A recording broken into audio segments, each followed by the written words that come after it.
We are there on the air here on the Facebook today in our podcast, Happy at Work. We have a meeting with Miguel Nussbaum. Miguel is an expert in the employee happiness. In our podcast, Happy at Work, I'm Tatiana Koval. Invite a lot of interesting people with whom we could discuss the corporate culture, employer branding, recruitment, employee experience, and of course, happiness at work. Today we have a wonderful guest.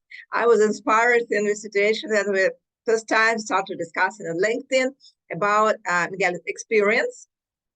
And today we will discuss employee happiness and job craft, which is my life, my love job crafting. And the first time I met a professional who also, I think, loves this technology as I do. Miguel, good morning for you. But also I all the time said good morning, good evening, good afternoon, because all the people from the different time zone usually could hear us. Miguel, good morning. Good morning. I'm so happy to be with you today and to reach so many different people around the world talking about this subject, job crafting and well-being at work and happiness at work, which is a subject that I am really passionate about. And my trajectory, I saw yours on LinkedIn. We were similar because it's not non-linear. We have done some different things and worked in so many different areas. I started as a guy from advertising. Then I started writing content for training and development in HR as an advertising professional. Then I fell in love with HR, and in 2006, I started with my business partner studying positive psychology. We fell in love with the approach. It made a lot of sense to us. And since then, we've been specializing in it. I have done courses with Robert Bisbas Diener, with Margarita Tarragona, which is an expert in via character, and a master in the IE Business School in Madrid in positive leadership and strategy. And my intent with the work that I do here and that we do here is to match strategic challenges and the challenges that we have in business with well-being of the employees and finding meaning at work and connecting their strengths to the things that they do and finding more meaningful ways to do work and change the way that we do work. So basically it's what we do here at Mapa de Talentos, and I also am a participant in a community talking about leadership that is called Leader Academy here in Brazil. It was really great. We have the same way because I'm also from a marketing, came to HR because HR is a huge inspiration for the people from marketing, because a lot of marketing techniques now come to human resources. And as I remember, Miguel, you are from Brazil. Mm-hmm. Is it correct? Because I have invited people. The previous meeting was the person from Cape Town, and we met the people from absolutely different countries. And as I know, you have experience working with different countries, not only in the Latam, but also in Europe. And today we'll discuss, I think, the topic which could be interesting for people in every country. Employee happiness, meaningful work. It is a huge trend. I want to ask you what meaning of work means for you personally, as the person who also work with companies. The meaning of work. What does it for you? For me, meaningful work, and we wrote a book in Portuguese, and one of the chapters is only based on meaning at work. Meaningful work and meaning at work, finding meaning at work is the heart of the engagement. We try to engage people at work, doing external things and external motivation. And one thing it's one really high belief that I have is that you have to help people and give them tools to help them find meaning at work. And meaning at work, it's basically you find in the tasks that you do. If you have the opportunity to manifest your strengths through the tasks that you do, on the work and the activities that you do. And the other way of finding meaning at work is with others, in connecting with others. The thing that we're doing here today helps me find meaning at work, connecting with people around the globe that have the same purpose and want to impact people and change the way that we are doing work. That's the meaningful work for me. So it's connecting what we do, the relationships that we have, and the identity that we have. So self-knowledge, it's something that is really important to find meaning at work. You have to know your values, know your strengths, know what you're good at, explore. So knowing yourself, know thyself, like Socrates used to say, it's something important to find meaning in life, but also in what you do at work. Mhm. I want to ask you from the perspective of a company and leaders, because you are leader of a community talk about humanized business. Why is it important to bring meaning in work? Because we have a lot of discussion, especially after pandemic time, what a lot of people understand what their current works is not so good. They have a period of great resignation in a lot of developed countries, and people try to find what could help them to find meanings in their works and maybe in their lives. Why do you think what it's important to pay attention to this topic, not only from a personal perspective, but also from a business perspective? From the business perspective, I think it's really great that your question, because you know that most of efforts in change management and in strategic implementation fail because of people not engaging enough in the change. So a way to having people being more engaged in this change, it's asking them how we have these challenges here.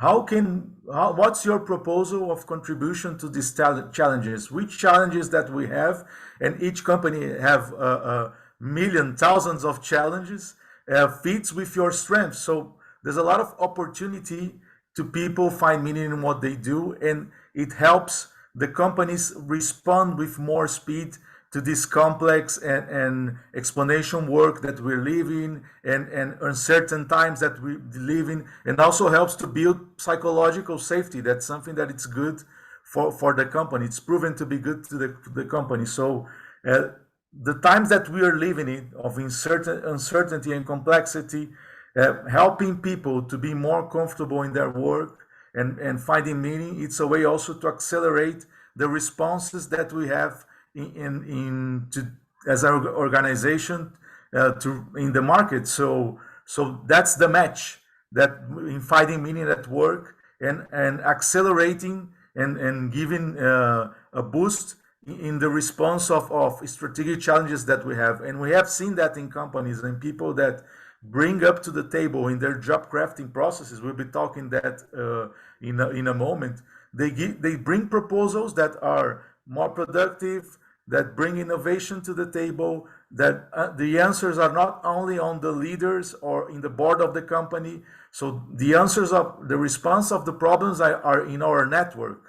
It's the way that I believe doing work, and also that it's necessary. The answer is not only for a problem. It's not in Miguel, in Tatiana, or the participants here. We have Svetlana and Olga here, also connected with us. The answer is on the network. It's not only on the person. So helping people and the group find meaning, not only from an individual perspective, helps respond to strategic challenges in a faster way, in a more effective way, saving energy. So that's my hypothesis, and that we're collecting a lot of results doing the work that way. Mhm. My next question is about job crafting. Could you Okay. give explanation? What is it? How it works? I think not so many people which I met know about it, but as for me, I like to provide a lot of information about job crafting, because I absolutely believe that this is the way which could save a lot of employees for the companies, which could save people happy in their current work.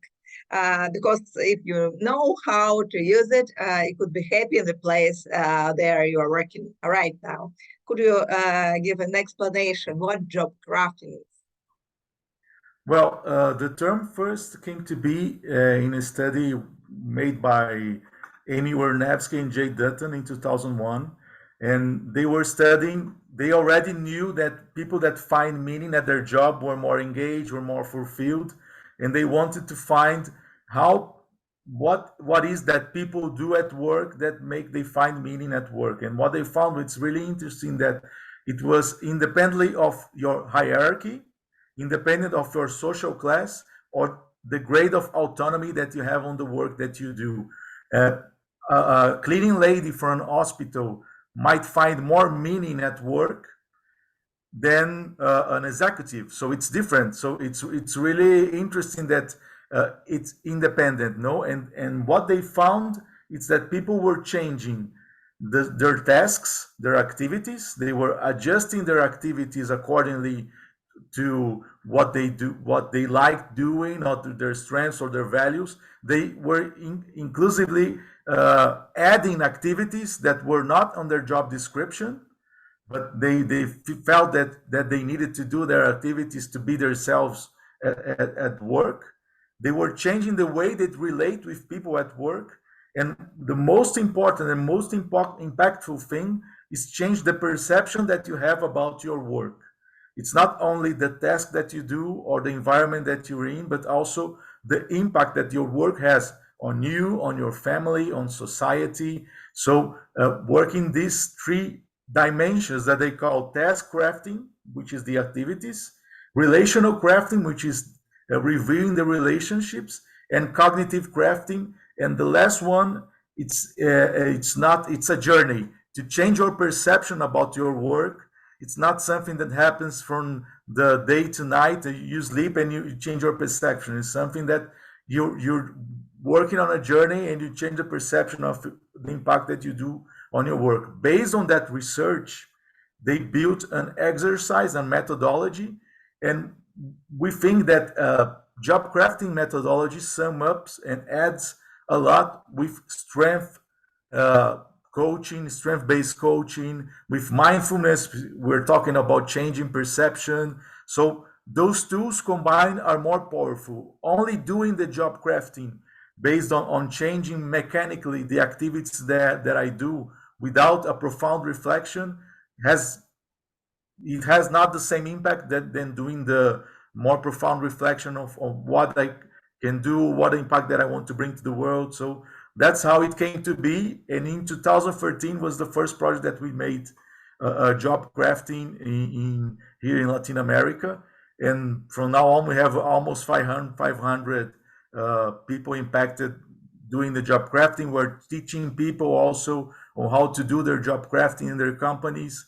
And the future of it is to incorporate as a methodology to discuss changing their careers, because career planning, as we used to know, that it's more vertical, define what is that I have to do to reach the director function.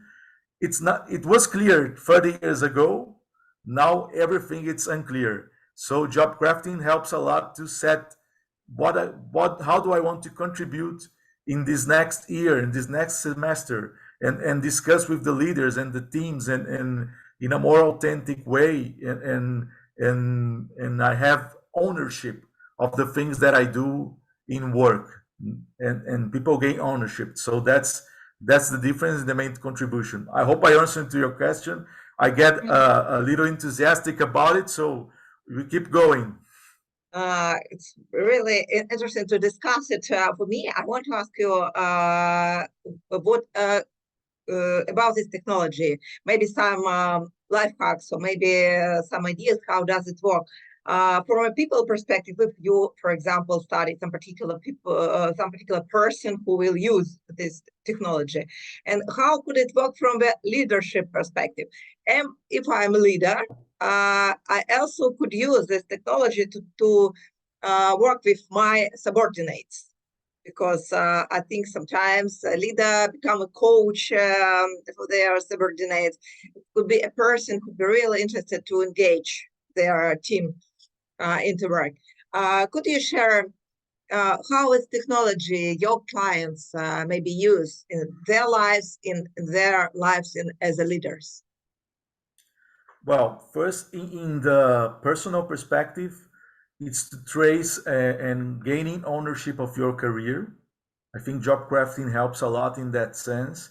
Okay, I don't have to expect what the company has to tell me of what I have to do. I have opportunities here, also finding opportunities, even as an entrepreneurship. What are the opportunities? What is the impact that I want to give in the world? And what do I have best as a strength? How and who are the my allies and my support network when we're doing relational crafting to support that change. Think of the tasks that you do in a perception of time, energy, and attention, and redistribute your tasks accordingly to what is relevant to you. What strength, if you put your strength and your best in the game, and who are the people that will support in your change. So personally, that is the thing that you have to do when doing a job crafting, and also reflecting if there is a safe environment to do the change. If it's not safe, or it's a toxic place, it's good to think the job crafting as a tool for a career transition probably. And if you're a leader, the second question, or if you're a team leader, you have to, more than giving orders, you have to facilitate that people are successful in what they do, and they manifest their strength. So it works really well in agile teams and squads, that the roles are more fluid, and people tell you how they want to contribute with the challenge. The things that you have to do as a leader, it's to be really transparent of the challenges and clear of the goals and what the company has to reach, and give space and give opportunity for people to do how they want to review their tasks, or how they want to review their relationships in work, how they can be work in a complementary way, because I might be analytical, but I might be shy about presenting my data, and probably Tatiana, that work as a PR, could be the right person to build a storytelling about the data that I'm about to present. So working with complementarity of strengths and in network, the job crafting helps a lot. So discussing the changes and how the team, and also what we call team crafting. It's, I done a job crafting, and the changes that I did will impact your work. I think it's rightful that you know what are the changes that I propose, and you bring up also the changes that you propose, and we combine to work in a more harmonious way and inclusive, and also to reduce the work overload, because sometimes also work overload, it's because we are doing work that is not connected with our strengths, with what we believe, what we are best. And we have a colleague sitting right beside us that is great in doing that, and we are not giving the opportunity for him to do that. And also as a leader who centralize work and do not distribute work, the job crafting is opportunity to see how mature is the team to share the work, that some leaders are overloaded and tired. So probably you have in your team great people, and you're not giving them the space to tell them how they want to contribute and grow and evolve in the company. So in the personal perspective, the team perspective, and the leader perspective, it's impactful. That's great. Maybe could you share some cases? But before I could share my experience when we discuss it with some different audience. I remember one audience was the recruiters, and we have one time a live discussion on the conference. And I think 1 week ago, we have the same discussion on LinkedIn. These colleagues who said, what is recruitment work is? Sometimes people said, we search people for the companies, we help companies to find appropriate candidates. But the discussion was, it's not only about it. It's firstly what is about impact which you make on the corporation and in the people, in their destiny, because the great recruiter helps people to change their career, to change their life, change their destiny. And I remember how people react on it. It was another posture when I understand they're a recruiter and they made a very important work.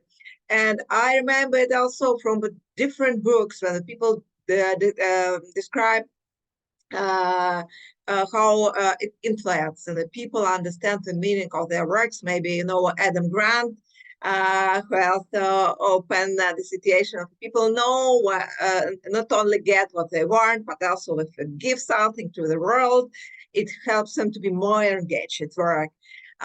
It's also important. And my last story about being all the work, it was about Japan worker. My friend told me this story many years ago, but it was so strong story.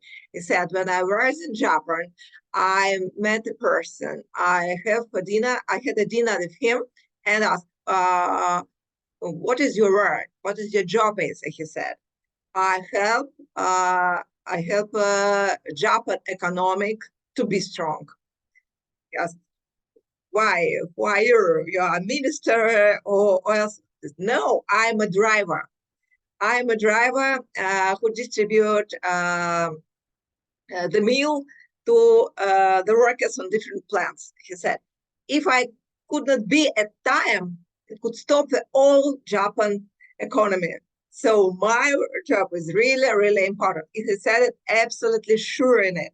And I think how the way the job crafting also could work is a cognitive way of meaning. So I think we, as a specialist and employee happiness, as specialists, leaders who know how does it work, understand people, the meaning of their works. We're looking for their task and try to find more interesting tasks, how to help them to bring their strengths and work.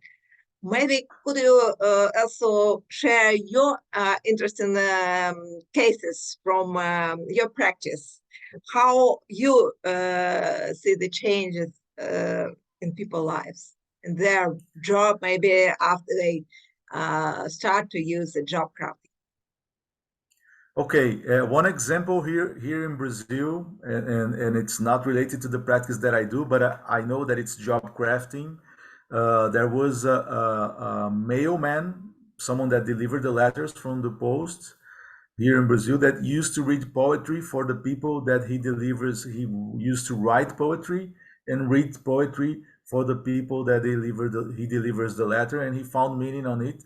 And so, in a way, he did a job crafting. He added a task that was not on his role to find meaning at work. And my reason to be a postman or a mailman is to deliver poetry to the people that I meet. You know, it's not necessarily delivering also only the letters. It's one example. Other example here in Brazil is that in the carnival, we're coming to carnival soon. There are two guys that clean the avenue, that they dance samba along cleaning the avenue, and it's a spectacle by it's a show by itself, and they do it. It's not on their description, but they like doing it, and they are famous on the carnival here, doing it spontaneously. It's not on the description. So those particular cases are interesting. But going to my practices, what I have seen, and it's really interesting, is that with job crafting, I've seen a succession happening organically. So people are defining, look, I'm working in trade marketing, and I want to move to e-commerce because it makes more sense to me. I think I will find more meaning in the task that I will do. I think there is a new area the company has the necessity of it. Can we plan it? The person started to plan in her job crafting and to find someone and prepare someone to make her succession on the trade marketing spontaneously. So it was a way to the company gain, not losing a talent for another e-commerce area, and using the talent that they have internally, that already knows the business, that already is engaged in the culture, and having someone prepared to occupy the trade marketing function. So made that organically. And also what we are seeing is people choosing more assertively the trainings that they have to do to respond in the area. So we have a huge menu of training out there in the internet. How do I choose a course that is more fit for my challenges or the way that I want to contribute? People doing the job crafting, they are choosing wisely, more wisely, the courses that they want to do, and the impact and how the course is going to impact my work. So we have an economy of effort instead of trying to define a career plan top down, which was usually the way that companies do, and we spend a lot of time in committees and with the leaders and HR and a lot of meetings defining what and trying to find what people want. You with the job crafting, you hear what people want and you match that with the organizational challenges, and it's more organic and people are engaged in their changes. So that's the results that we're gaining here. And HR is taking care of the culture, of leadership practices, of well-being practices, and not necessarily taking care of technical training or the succession in the team. Those things, when people are sharing their job craftings with one another, those things are happening more naturally, and that's a huge gain for having autonomous people and engaged people in the company. So from my experience, it's the things that we are the fruits that we are reaching right now, and the results that we are having right now in our clients. I want to ask you a little bit about one of a technique. It's about a task changing from a job crafting. In the beginning, you mentioned the via characters test. Via characters test is one of the interesting tests which you could make and which could helps you to find your strengths. Maybe do you have any quick cases? How do people could use this test for better understanding the task of their job and what they could implement based on their strengths? For example, there were young men who dance samba on the street while they make it cleaner, while they are cleaning the street. I think this is a very good example. Maybe they like dances, they like the life, passion about life, and they could share it with people around them. Maybe any other ideas, maybe other examples from your practice, how to use this test, or maybe, and also some additional description of a test if you can do, because I'm sure, but not all audience know about it. I really like this test. I tried to share with everyone because it's free in the basic version, so everybody can use it. I hope after our meetings, more people will find their strength. Tatiana, any assessment that helps you know more about your strength, it's a great assessment. What I like about the positive the positive psychology assessments, it's that they in a way they don't tag you or try to fit you in a box. And other assessments that you might know, the tendencies that you are in a box, you are a salesman or you are a people of processes, and you're disciplined and you're not creative. And I know a lot of people that are really disciplined and are highly creative. So working with assessment that doesn't give you a tag, and you can explore the results more freely. It's a recommendation that we have in adding up with the job crafting. An example that I can bring from our practice, that it's more it's different from the dance example. It's we work with an innovation group, And there were a lot of conflicts because it was a multidisciplinary group, people from sales, people from marketing, people from the industry. And we have one person that work on quality, product quality, that has a strength of being a good diplomat and have good relations with everyone and seeking convergence and harmonizing the relationships was one of his strengths. And so we created a role in the innovation team that he was the guardian or the keeper of the harmony on the group, and that made a huge change on their innovation process. They released, they were a good time not releasing products and new services, and they were able to work better. And his role was to clear up things and to reduce noise in communication and bring out the best in people. He was not an innovation expert. He was not a product expert, but he has this talent of connecting people and harmonizing things. So we thought that it was a role important in this team, and it was not defined. So it was really interesting because of his particularity, not his knowledge, but because of these strengths that he had, we assigned this role, and the results were really great. So knowing your strengths is always useful to respond those kind of challenges that we have: reduce conflict, finding convergence, or creating new things, or connecting areas. Those are talents that people are not. When you think only about the function and not the relationships, we're not considering those things. But we don't work isolated, so we were working together. So we have to find those strengths and connect those strengths in a more network way and not a hierarchical way, or trying to put people in boxes in functions. So that's the way that one great example of using the strengths to solve a business problem. It's a great, really great example. And I think it's really important in your team to know where strength sides of the people whom you are working. And I agree absolutely. If you look at your job only as a job description, it also does not give you the opportunity to develop.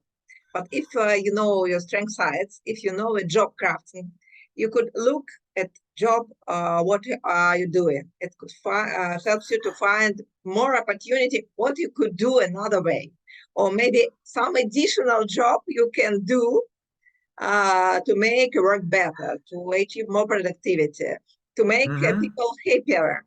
And why I'm absolutely sure what this technology, not only for the leaders, not only for people personally, and also thanks for mention, because I have never before talked about this technology. The people who are working in career development, they need to know it. It's really great opportunity because this is my insight, at least one insight from our meetings today. I want to ask you, maybe also discussing the third part of job crafting is the connection changing. How to see what our job means for any other person, inside team or outside. Maybe also some advices. Sometimes it's easy. If, for example, you work with your clients, as a salesperson, you could see the eyes of your clients. You could feel what do they say to you. But mostly people try to focus on negative feedback less than on positive feedback. But it's important to maybe to change the way you are working with your clients and focus mostly on positive. But if, for example, you are working inside company and never see your clients, or for example, you are working with a remote team and you could not see your teammates every day. What is the way to use job crafting for changing your connection with the people for whom you are work, on which your job will make a main influence? What is your advice? Okay, I think that having more meaningful conversations or adding meaningful conversations to our routine, which means not only using job crafting, but also talking about life and working remotely, having some rituals to talk about life. I have a colleague that it was in my master that used to work at Apple, and they have a one-to-one in 50. All the team was based on remotely based, and it was obligatory for the leader to set up a one-to-one to talk about life. How are you? What are you doing? How are your kids? And this is a way to create more meaningful relationships. It's not related to job crafting, but related to job crafting. What we really like to use, it's one matrix, that it's the SOAR matrix before we start an exercise on job crafting, which is an individual strategic matrix based on appreciative inquiry. And it's really interesting because we are replacing the famous SWOT matrix. We are replacing the threats, and we are replacing the menace for aspirations and results. So what are your personal aspirations? It's a way to connect more with people and with the team. What do you want for yourself, not only for the company or the role that you have in company? What are your interests? When we talk about the interest in job crafting, sometimes we bring up some hobbies. I like to do music. I like to draw and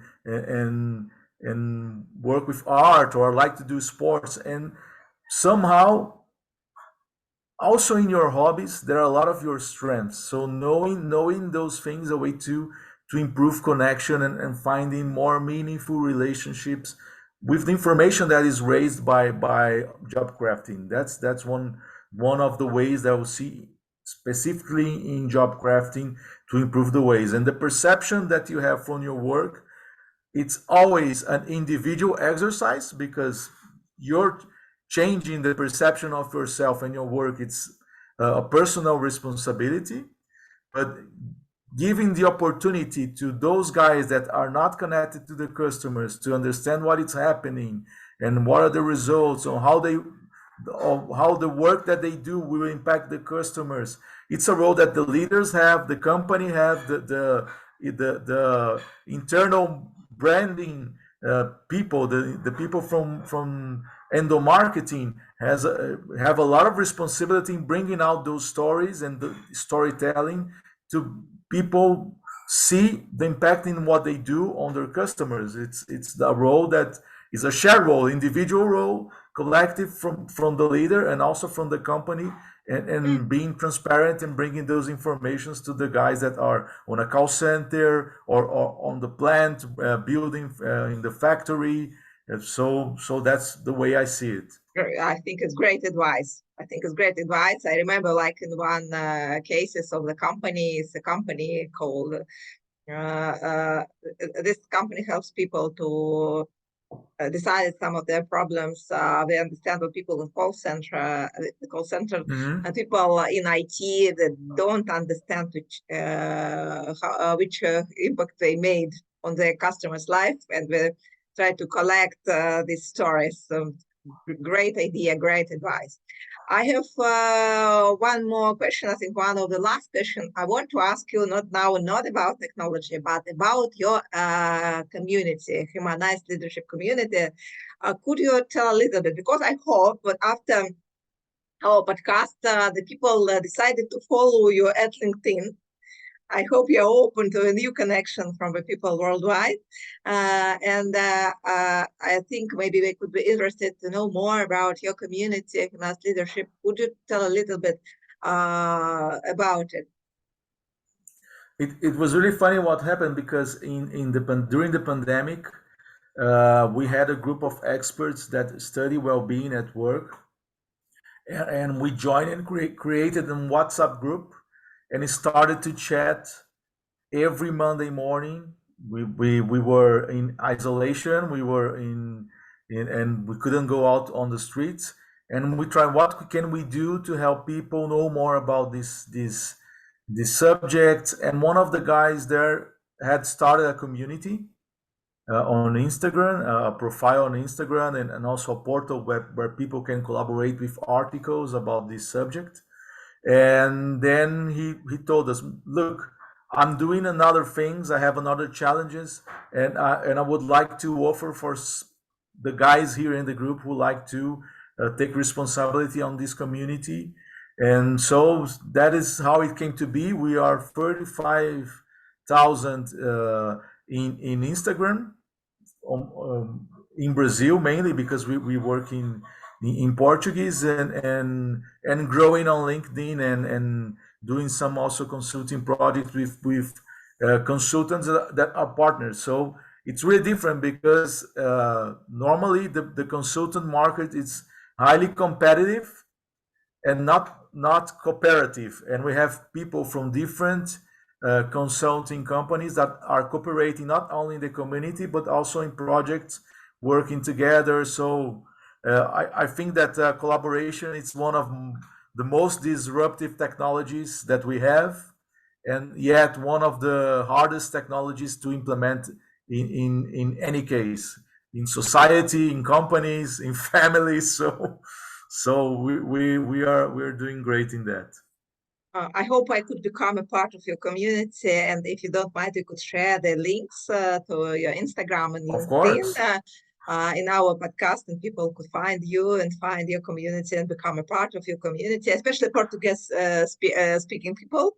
Portuguese Now, speakers, yes. yeah, because now I'm studying Portuguese, but I hope now we could use a translator if people from many other countries decided to communicate. That could be possible too, but now all the people know what you are, English speaking person, so we could write you. Yeah.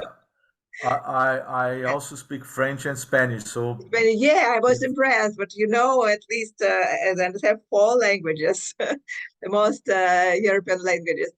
And my last questions for today, because we are at the end of our podcast, uh, I want to ask you 3 advices. What advice could you give to the company or to the person who decided to use job crafting to become more happier in their job? What is your 3 main advice? I think I'll do a personal advice because that will have impact in the rest of the teams and organizations. And one phrase that I would like to say is, and one expression that works best in English also, that's to be the master of your craft. Craft is your art. So bring the best that you have. An artist, someone that has passion in what he or she is doing. It's bringing their best out in the work. So to do a great job crafting, when to sense that you did a great job crafting is to become a master of your craft. So that's my advice. So seeking excellence with the being yourself and seeking excellence. So those 2 things, and having impact on others, because job crafting it's you cannot only do by yourself. You do with others. So it's about the excellence in what you do, to be the master of your craft, and the impact that you have in others, being your team, your co-workers, your the society, and your family. That's my advice. Thank you, Miguel. I think this is the end of our podcast. It was a podcast, Happy at Work. And today we have, I think, a very important topic of a job craft, how to find meaning in your work. Thank you for participation, and I hope you could find more followers and more people who want to be happy at work and who could help any other people to become happier. Thank you for participating. I'm really happy, and hopefully meeting people from other part of the world, because we are the same persons. We are same human. We have the same needs, and we have more convergences than differences. So we're glad to be talking to you. Hopefully visiting that part of the world soon, as you will be visiting Brazil here also. Yeah.